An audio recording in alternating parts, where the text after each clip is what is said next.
প্রতিদিনের পাক শাক। আজকে সন্ধ্যা 7টা বাজে মালয়েশিয়াতে চলে আসলাম পাক শাক করার জন্য। এই হচ্ছে খাবার আইটেম। আজকে কলা তরকারি দিয়ে, টমেটো দিয়ে, পেঁয়াজ, ধনিয়া পাতা পাক করা হবে। এই ফুড়িস না, একা তো মোবাইল ধরে রাখা ওটা টাফ ব্যাপার।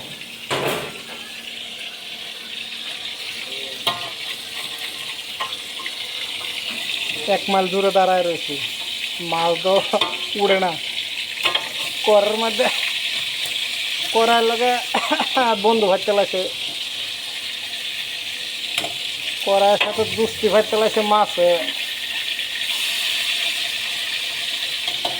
মাছ তো ঘুরে না।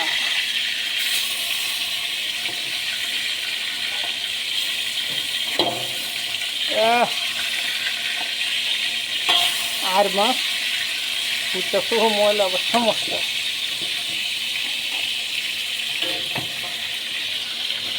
এই জন্য দর করতেছে, কারণ আর মাছের কোনো বিশ্বাস নাই।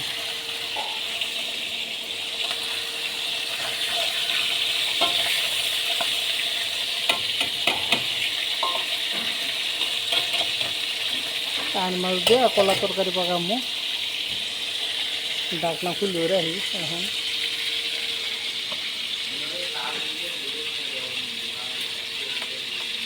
এই হচ্ছে বিকালের পাক শাক।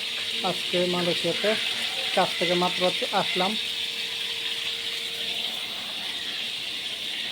টমেটো দেওয়া হবে কলার সাথে, ধনিয়া পাতা আছে। ধনিয়া পাতা অনেক হয়ে গেছে, বেশি হয়ে গেছে, আরও কম দেওয়ার দরকার ছিল, হাফ। আর ওই পাশে আমাদের বস আছে, এই যে বস পাশামালাম গেছিল, পাশামালাম থেকে চিংড়ি মাছ নিয়ে আসছে। বাংলাদেশি টাকায় 1500 টাকা কেজি। কয় টাকা কেজি আনছ? হ্যাঁ, 30 রিঙ্গিট। বাংলাদেশ টাকায় এখন বর্তমানে 1200-1400 টাকা, 1200 টাকা। হ্যাঁ, 30 টাকা 1200 হইতো না, 900 বাংলা টাকায় 900 টাকা কেজি। এই বড় বড় চিংড়ি। মালয়েশিয়াতে খাবার দাবার খুবই সস্তা। আবার এই পাশে এসে যে আমাদের বিড়ালের সমাহার, কোম্পানির চতুর্পাশে শুধু বিড়াল আর বিড়াল। এই যে বিড়াল, এই যে বিড়াল, এই যে বিড়াল।